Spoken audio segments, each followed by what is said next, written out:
L season 1 ending explained. इससे पहले अगर आपने चैनल को सब्सक्राइब नहीं किया तो लाजमी से सब्सक्राइब कर लेना। हम चलिए बढ़ते हैं कहानी की तरफ।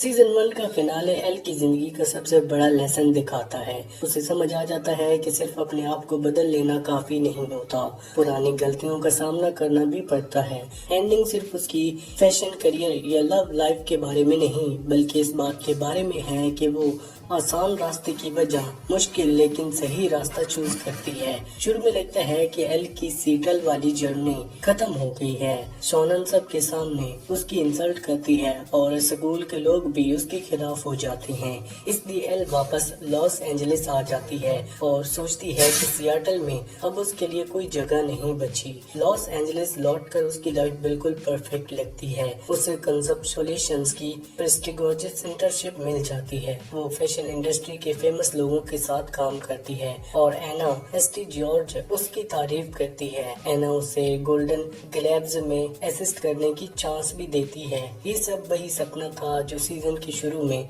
एल देख रही थी, लेकिन फिर भी उसे अंदर से सुकून नहीं मिलता। इंटर्नशिप के दौरान उसे एहसास होता है कि वो पहले वाली एल नहीं रही। अब वो सिर्फ ट्रेंड्स फॉलो नहीं करती बल्कि नए आइडियाज सोचती है। फैशन इंडस्ट्रीज की गलत बातों पर भी सवाल उठाती है। उसे समझ आ जाता है कि उसका कॉन्फिडेंस गलमोरस दुनिया से नहीं बल्कि सियाटल में लिज के साथ गुजारे हुए वक्त से आया है। सबसे बड़ा चेंज तब आता है जब वेट के एक पुराने पेशेंट्स के सीन्स सामने आते हैं। किसी और को अपनी फैमिली के सीक्रेट एक्सपोज करता देखकर वो अपनी फैमिली की एक बुरी आदत समझ जाती है। उसके पेरेंट्स हमेशा मुश्किल बातों से भाग जाते हैं और एल ने भी सियाटल छोड़कर वही किया था। वो भी अपनी गलतियों का सामना करने से भाग रही थी। इस बार वो ये गलती दोबारा नहीं करती। सियाटल वापस जाना उसके फैशन ड्रीम्स को छोड़ना नहीं होता। वो सिर्फ अपनी ग्रोथ और रिलेशनशिप को ज्यादा इम्पोर्टेंस देने का फैसला करती है।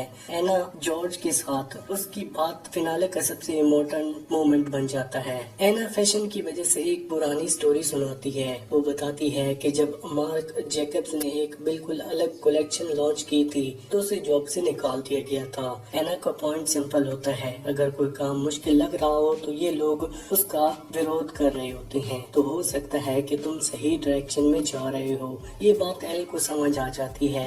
लॉस एंजलिस उसके लिए हमेशा इजी था क्योंकि वो वहाँ उसकी दुनिया को समझते थे, लेकिन सियाटल ने उसे चैलेंज किया, उसे गलतियाँ करवाई और उसे एक बेटर इंसान बना दिया। एयरपोर्ट पर शोनन का अपॉलॉजी देना भी बहुत इम्पोर्टेंट सीन होता है। पहले शोनन ने एल की जिंदगी बर्बाद करने की कोशिश की थी, लेकिन बाद में वो सच बताती है।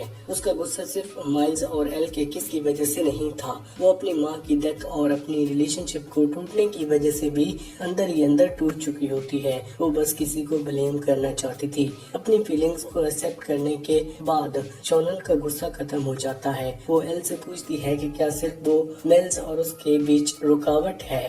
जब एल हाँ कहती है तो शोनन उन दोनों को अपनी तरफ से परमिशन दे देती है, लेकिन स्टोरी ये सिंपल नहीं होती। विनर इनफॉर्मल के दौरान जस्टिन को फाइनली पता चलता है कि एल ने कभी उसे इग्नोर किया ही नहीं था। उसने कॉल्स भी थी और ईमेल्स भी भेजे थे, लेकिन किसी ने उसकी बात सुनी ही नहीं। फिर जस्टिन पूछता है कि एल ने उसे डांस के लिए क्यों बुलाया था। एल उसका जवाब में उल्टा पूछ लेती है कि तुम आए ही क्यों थे। जस्टिन कुछ और बोल नहीं पाता और सीधा एल को किस कर देता है। पहली बार दोनों अपनी फीलिंग्स छुपाने की जगह उन्हें एक्सेप्ट करते हैं। एक पल के लिए लगता है कि अब लव ट्रायंगल खत्म हो गया है, लेकिन उसी वक्त माइल्स उन दोनों को देख लेता है। कैमरा एल के चेहरे पर रुकता है। वो पूरी तरह खुश नहीं लगती, उसके चेहरे पर कंफ्यूजन साफ नजर आती है। डस्टिन भी ये समझ जाता है कि शायद एल के दिल में अभी भी माइल्स के लिए फीलिंग्स बाकी हैं, या फिर वो उसे हर्ट करने की वजह से गिल्टी फील कर रही है। जो भी वजह हो, डस्टिन बिना कुछ कहे वहाँ से चला जाता है। सीरीज जानबूझकर ये नहीं बताती कि एल ने सच में प्यार करती है या सवाल अगले सीजन के लिए छोड़ दिया गया है। दूसरी तरफ लिज कंसर्ट भी बहुत इमोशनल होता है। पहले लिज को लगता था कि कोई उसकी म्यूजिक सुनना ही नहीं चाहता, सिर्फ किम्बरली उसका हौसला बढ़ाती है। जब लिज स्टेज पर परफॉर्म करती है और ऑडियंस उसे पसंद करती है तो उसका सारा डर खत्म हो जाता है। ये सीन एल की जर्नी को भी कॉन्फ्लिक्ट करता है। दोनों लड़कियां आखिर में अपने ऊपर पर भरोसा करना सीख लेती हैं और दूसरों को ओपिनियन के हिसाब से जीना छोड़ देती हैं। फिनाले हर स्टोरी की पूरी तरह क्लोज नहीं करता, ये सिर्फ एक नया चैप्टर शुरू करता है। एल सिएटल वापस इसलिए जाती है क्योंकि अब उसे समझ आ गया है कि पर्सनल ग्रोथ किसी भी ग्लैमरस कैरियर से ज्यादा इम्पोर्टेंट है। एवा भी अपनी फैमिली के प्रॉब्लम्स का सामना करना शुरू कर देती है। शोनन माफ करना सीख लेती है। लिज को अपनी पहचान मिल जाती है और डस्टिन भी अपने दिल की बात कह देता है। सिर्फ एल की लव लाइफ जवाब नहीं मिलता कि उसका क्या हुआ। इसी के साथ ये सीजन यहीं पर एंड होता है। आपको कौन सी मूवी या फिर वेब सीरीज की एक्सप्लेनेशन चाहिए हमें कमेंट सेक्शन में जरूर बताना। वीडियो चलेगी तो वीडियो को लाइक करके चैनल को सब्सक्राइब लाजमी करना। Thanks for watching.